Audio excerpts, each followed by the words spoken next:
as ours.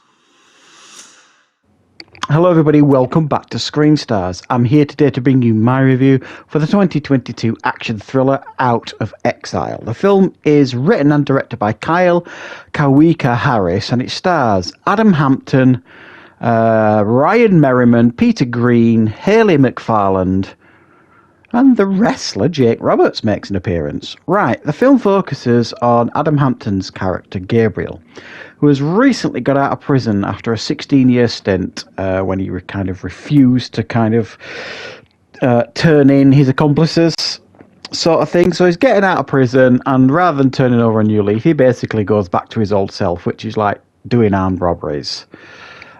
He does an armed robbery with his brother, who has just recently left the Marines and is a little bit unhinged.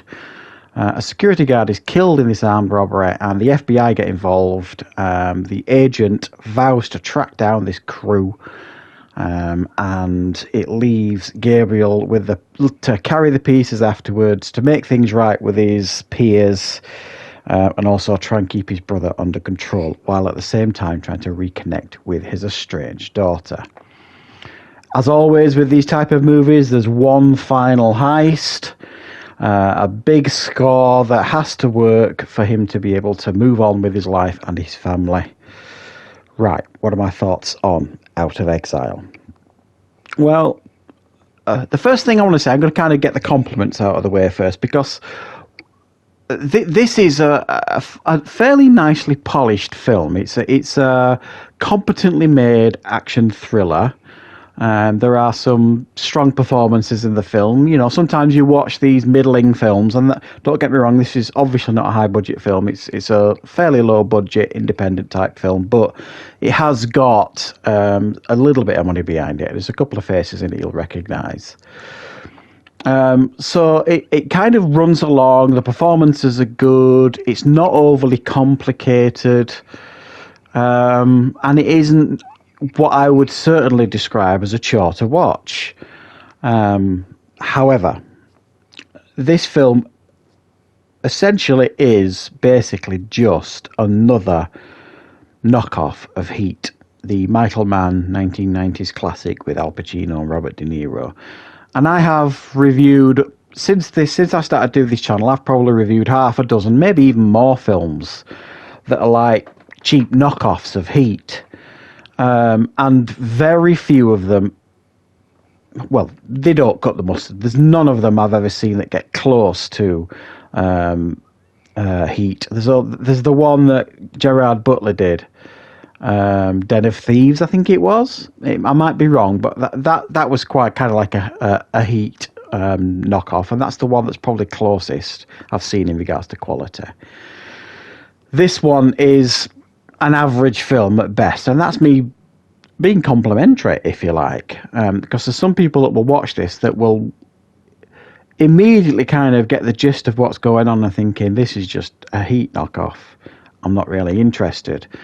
And there are pacing issues here. Well, I describe this as an action thriller. This is not what you call an action thriller minute movie. The film does try to take its time to let you get to know these characters, especially Gabriel and his brother, who, like the unhinged one that's got out of prison, and the main FBI guy that's tracking him down, who's played by Ryan Merriman. The trouble is, none of them are Al Pacino and Robert De Niro, and that's not their fault. I know it isn't, but none of them have the charisma of either of them. I mean, the FBI agent, by comparison, is pretty dull to watch. You know, but the film does make an attempt to let you get to know these characters. We see the FBI agent at home, you see him with his daughter at a birthday party and all this kind of stuff. You see this Gabriel character, the head of this crew, trying to deal with his family issues, going to see his father, so on and so forth. So, you know, it does make an attempt to get you interested in these characters and get you, you know, on board with them in whatever way. They're just not interesting enough, if you like. And while I don't think any of the performances in this film are bad by any stretch of the imagination, Adam Hampton's character as Gabriel is, and it's probably a creative choice, very reserved. I don't really know how to describe it. It's a very laid back performance, wherein at times the piece needs more from him than that, I suppose is the fair way to say it. His brother was a more interesting character, you know, and there is a pretty good scene between him and his brother, where his brother, who's got out of the military, is talking about his life since he left the military and how difficult he's finding it, you know, and they have this like fairly deep brotherly conversation. And you're thinking, okay, maybe we're getting somewhere here. But it doesn't build on it. It just doesn't build on that relationship. And so you never really feel the stakes of this film. He's trying to reconnect with his daughter that obviously he's lost contact with since he went in prison. Initially, she wants nothing to do with him, and he's really trying to be part of her life. And again, I don't feel as though they do enough with that. What happened with their relationship? We don't really find out. And they don't really have enough scenes together for it, and it's the relationship between him and his daughter, for example, is a mirror image of the Robert De Niro character and the relationship he has with, is it Amy Madigan? I can't remember who it is in that film. You know, the woman he falls in love with. Except in this film, it's a daughter rather than a love interest sort of thing. So. And the brother is like trying to be, if you like, the Val Kilmer character is the best comparison I can make. So if you enjoyed Heat and you don't mind a reasonably well-made clone of that film, because it is, I mean, it's not exactly the same, and you could argue it kind of develops by the film's end into Carlito's Way. You know, the other Al Pacino gangster film. The ending of that kind of, for me, reflected Carlito's Way.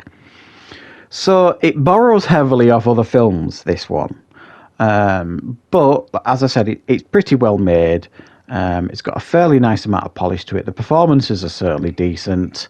It's competently directed. And it's not an offensively bad film or anything like that. It's just decidedly average, in my opinion. So if you get the opportunity and any of this sounds interesting to you guys, then check this one out. So thank you very much for watching. I will be back, of course, with plenty more reviews and content on the channel very, very soon.